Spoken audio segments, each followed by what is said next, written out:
Yeah, hey everyone. So, as we talked about in the previous episode of this series, we kind of talked about at a high level, well, what is Linux?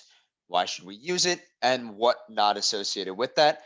And as you can see on my screen, we'll talk about what this is, but this is a Linux terminal, a Linux CLI. So, for today's topic, we're just going to get comfortable with what this is, why it's used, and items of that sort. So, as I mentioned, this is a terminal command line interface.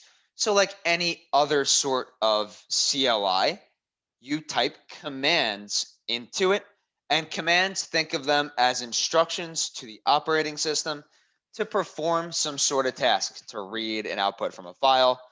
Well, basically, whatever you tell it to do, it will do, assuming it can, kind of thing. So in Windows, you're typically used to your GUI, your graphical user interface, where you can just kind of select like you would with your mouse in your typical Windows operating system. Typically, a lot of Windows-based devices, you're only, once you get access to that Linux machine, you have a terminal. So this is kind of the little overwhelming part, just being it's new terminology. You may not be used to it, but we'll try to make this as simple and mindless as possible. So, with that said, as I mentioned before, you type in commands. So, on my left here, notice how there's two terminals.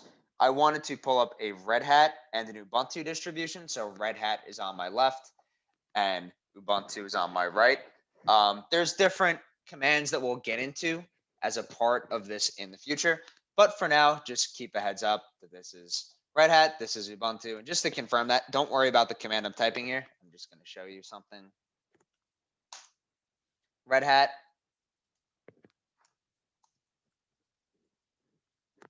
and Ubuntu. Cool. So clear just literally clears your screen. That's one command. But just wanted to show a couple cool little examples of commands. So once again, this instruction that you're going to tell the operating system to do. So for example, if I want the date, I just type in the word date. Pretty cool. You can Google all these commands. They're pretty self-explanatory, and then you'll become very comfortable with them. There's some even like the funky ones too. So if I type in SL, you have to download a package for this, but a train will just come through. Kind of funny how that works. There's little like funny ones like that you can just download, clear back up. So basically, for that example right there, I downloaded that through something called a package. We'll talk about packages in a sec in the next part, but think of Linux packages as basically Windows programs. So everything you download from some sort of software repositories, and you're downloading them through a package manager. So we'll talk about what that means.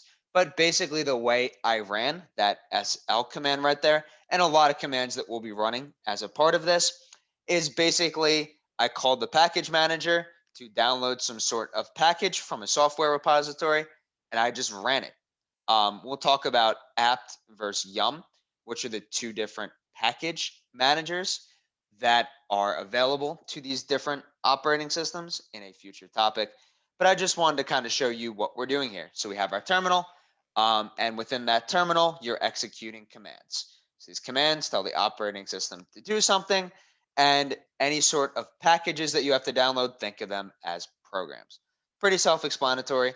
And then from there, we'll talk about the actual package manager. Thank you, everyone. Enjoy the rest of your day. Bye.